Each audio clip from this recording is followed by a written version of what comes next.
The president traveled to St. Paul, Minnesota, where he kicked off his 3-day economic bus tour with a town hall meeting in Cannon Falls, Minnesota, where the president talked about a range of issues, including the commitment to invest in our nation's economic future. I personally believe that one of the most effective ways that we could help the economy is making sure that we're not seeing more teacher layoffs. And I'm going to be working with Congress and state governments all across the country to prevent that from happening, because you're exactly right. We can't eat our seed corn. You know, we can't shortchange investments in the future, and no investment is more important than education.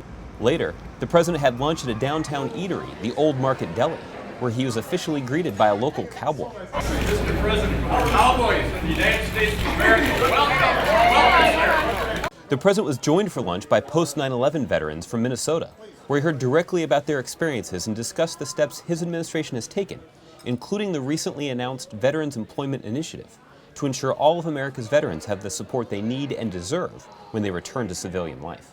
After lunch, the president was on to Iowa, but first, the president made 2 unscheduled stops.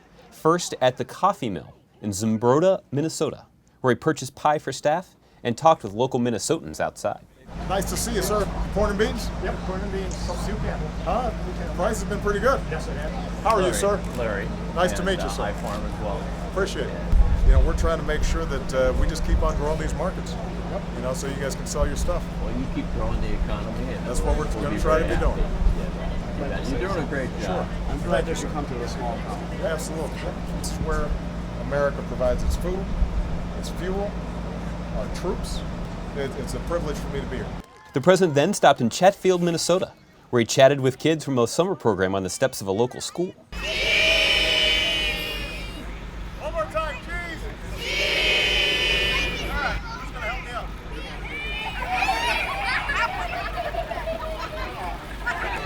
So you guys have a good summer. Keep up the great work. You got a great bunch of kids. The president concluded the first day of his tour by traveling to the neighboring state of Iowa at a farm near the town of Decorah.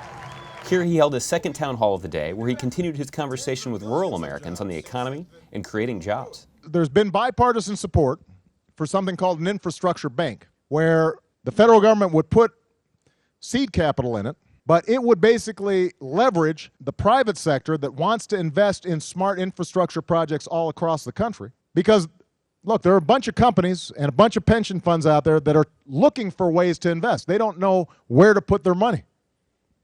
What better way to invest than investing in America?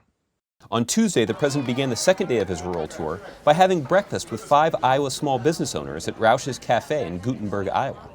The breakfast was an opportunity for the president to hear directly from rural small business owners about their experiences and highlight the steps his administration has taken to assist them.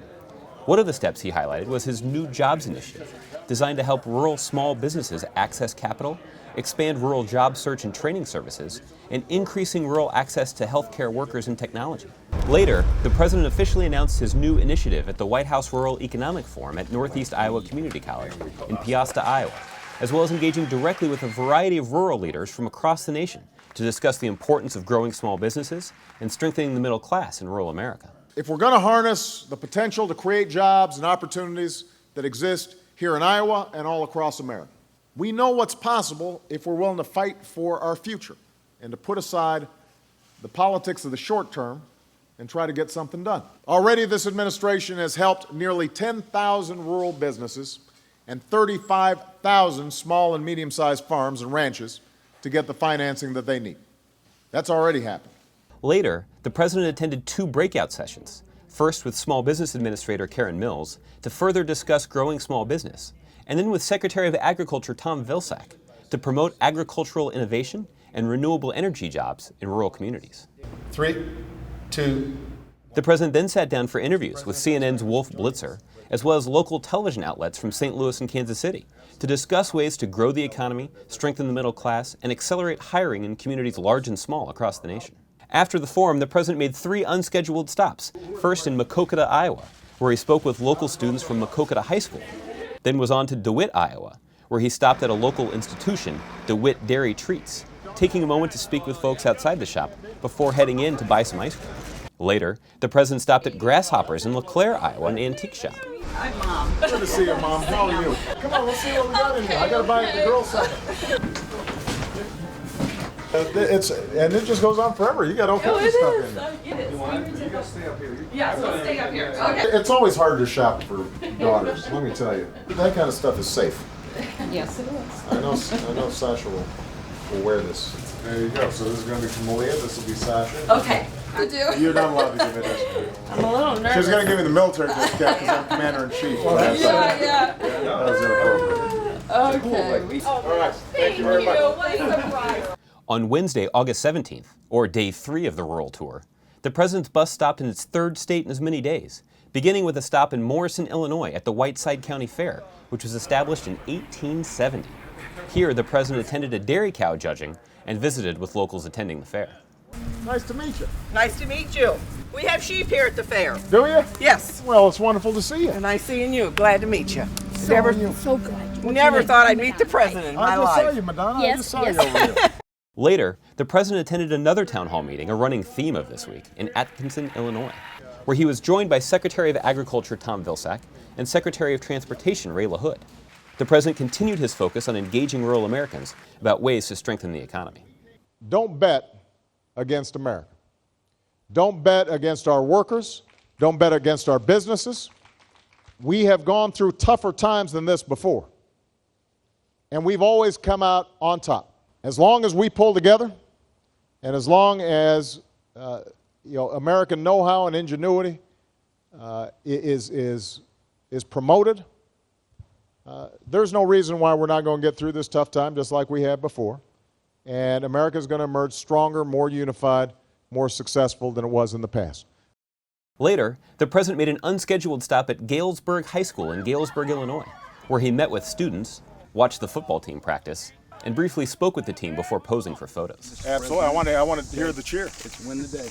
Win the day. And I'm sure that's I like that. That's my motto every morning, man. Absolutely. How about it? All right, let's hear it.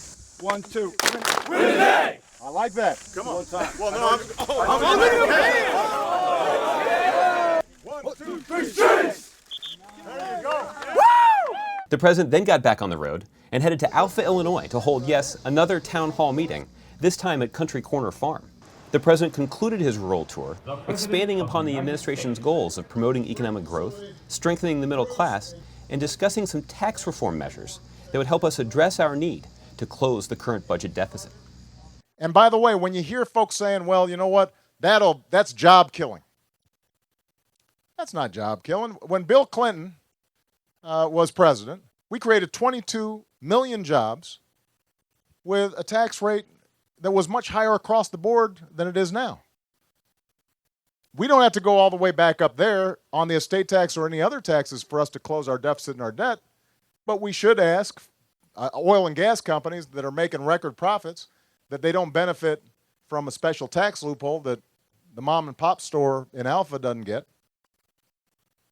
And I don't think there's anything wrong with asking me to pay a little more so our senior citizens don't have to pay an extra $5,000, $6,000 a year for their Medicare. Where do you guys get your smoothies from? We making them. You make them yourself? Yeah. How are these like special super duper protein? Yeah, they're really good. Yeah? Yeah, come down and I'll make it personally. Do you make the best smoothies? Yeah. She does. She does? Why? Everybody agrees. Oh, they must be pretty good. All right. Well, keep it up.